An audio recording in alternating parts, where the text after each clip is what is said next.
Trump ने एक ऐसा बयान दिया जिसमें उन्होंने ग्रीनलैंड को यूनाइटेड स्टेट के लिए खरीदने की बात की, जिसके बाद हालात सिर्फ खराब नहीं हुए बल्कि बेकाबू हो गए। चंद लम्हों में इस एक बात ने सफारती मेजें उलट दी और दुनिया के ताकतवर तरीन दारुल हुकूमतों में खतरे की घंटियां बजने लगी। ग्रीनलैंड के लोग सकते में थे, डेनमार्क की हुकूमत वजाहतों पर थी और पूरे यूरोप से सख्त बयानात आना शुरू हो गए। यहां तक कि ये सवाल भी गूंजने लगा कि अगर आज ग्रीनलैंड है तो कल कौन? नेटो का मुस्तकबिल भी एक लम्हे के लिए दांव पर लगता हुआ नजर आया।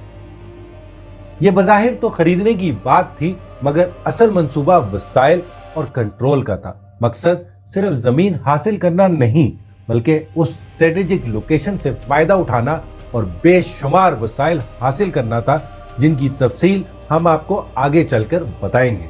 यही वजह है कि ये कहानी ग्रीनलैंड की है, जहां बर्फ खामोश है, मगर इस खामोशी के नीचे ताकत, पैसा और आने वाले आलमी तनाज़ात के इशारे छुपे हैं, और जहां यूरोप, रशिया और चाइना की नजरें भी मुसलसल जमी हुई हैं।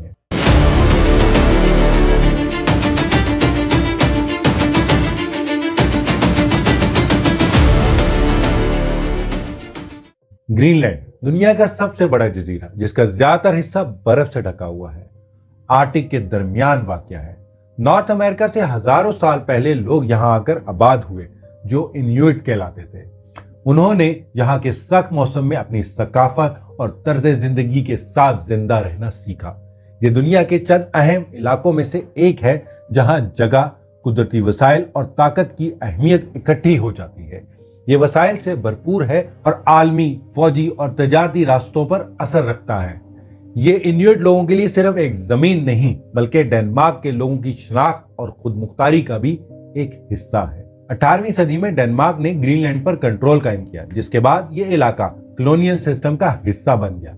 आज भी ये सवाल उठाया जाता है, क्या इस कॉलोनियल हिस्ट्री की वजह से इन्यूट बरादरियों और ग्रीनलैंड की खुद मुख्तारी को मुतासिर किया गया? 1979 में डेनमार्क ने ग्रीनलैंड को अंदरूनी खुद मुख्तारी दी, जबकि 2008 के अवामी वोट के बाद 2009 से मुकामी हुकूमत को मजीद इख्तियारात मिले। इसके बावजूद ग्रीनलैंड आज भी एक खुद मुख्तार इलाका होने के साथ साथ किंगडम ऑफ डेनमार्क का हिस्सा है, और दोनों के ताल्लुकात हमेशा से हसास नोयत के भी रहे। आज ग्रीनलैंड आर्कटिक में एक मरकजी मुकाम रखता है, खास तौर पर क्लाइमेट चेंज के बायस जब बर्फ पिघल रही है और नए समुद्री रास्ते खुल रहे हैं।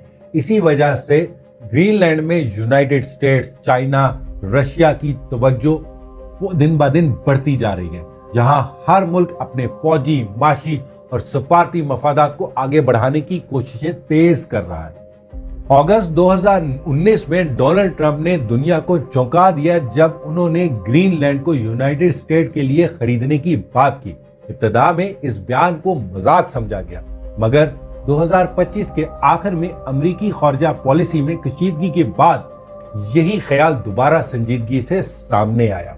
दिसंबर 2025 में ट्रंप ने लुइसियाना के गवर्नर जेफ लैंड्री को ग्रीनलैंड के स्पेशल एनवॉय के तौर पर मुकर्रर किया।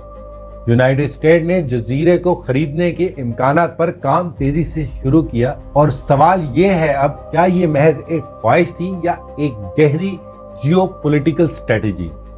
इस तजवीज को ग्रीनलैंड के रहनुमाओं और डेनमार्क ने दो टोक अंदाज में मुस्तरद कर दिया।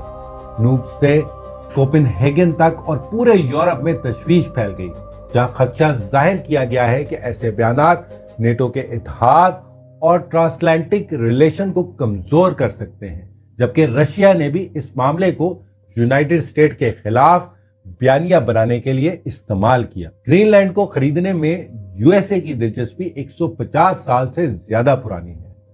1946 में खुफिया तौर पर यूएसए ने $100 मिलियन डेनमार्क को ऑफर किए थे, क्योंकि ये इलाका नॉर्थ अमेरिका से यूरोप का सबसे मुख्तसर फौजी रास्ता है और मिसाइल अर्ली वार्निंग सिस्टम लगाने के लिए निहायत अहम समझा जाता है। इसलिए यूएस ने ग्रीनलैंड, आइसलैंड, यूके वाटर में सर्वेलेंस और रेडार बढ़ाने में दिलचस्पी जाहिर की, ताकि रशिया और चाइना की सरगर्मियों पर नजर रखी जा सके। ग्रीनलैंड के पास rare earth elements, uranium, gas, oil, gold और फ्रेश वाटर के बड़े ज़खायर हैं जो डिफेंस और मॉडर्न टेक्नोलॉजी और इंडस्ट्री के लिए जरूरी हैं।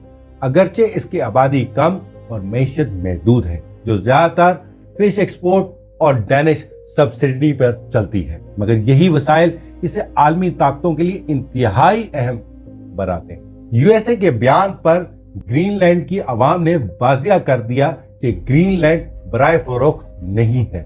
उसकी पार्लियामेंट में मौजूद तमाम सियासी जमातों ने कहा कि जजीरे का मुस्तकबिल सिर्फ उसके लोग तय करेंगे। सवाल यह है अब, क्या किसी कौम की खुद मुख्तारी को महज पैसे से खरीदा जा सकता है? इस तनाज़े ने बैनुल-अक़वामी कानून पर भी बहस छेड़ दी। जर्मनी के वाइस चांसलर लार्स किंगबेल ने डेनमार्क की हमायत करते हुए कहा कि कानून की बालादस्ती बहुत जरूरी है। 2008 के सेल्फ गवर्नमेंट एक्ट और यूनाइटेड नेशन के चार्टर के तहत ग्रीनलैंड के हक़ खुद अरादियत को दोहराया। अगरचे 1951 के दिफाई माहदे में यूनाइटेड स्टेट्स पहले ही डेनमार्क की खुद मुख्तारी तस्लीम कर चुका है। एक्टिक में बढ़ती मजीद अमरीकी फौजी सरगर्मियां, जिसमें एक्टिक एच के नाम से 2025 की मशकें शामिल हैं, उसने ग्रीनलैंड क्राइसिस को मजीद बढ़ा दिया और नेटो की आलमी निजाम में साख और बैनुल-अक़वामी कानून के लिए एक बड़ा इम्तिहान भी बन चुका है। ग्रीनलैंड का मामला हमें याद दिलाता है कि खुद मुख्तारी फरोख्त के लिए नहीं होती, खास तौर पर ऐसे वक्त में जब एक्टिक वसाइल और स्ट्रेटेजिक रास्तों की नई कशमकश का मरकज बन चुका हो। सवाल ये है अब, क्या हम इन असबाब को याद रखेंगे या ताकत की हवस हमें वही गलतियां दोहराने पर मजबूर करेगी? ग्रीनलैंड की कहानी बर्फ से बनी नहीं, खामोशियों से बनी है। ऐसी खामोशियां जिसके नीचे ताकत, वसाइल और सियासत की गूंज दफन है। ये था कल्बे फैसल, जहां हम खबरें नहीं, खामोशियों के पीछे छुपी कहानियां दोहराते हैं। Like and subscribe. जज़ाकल्लाह खैर।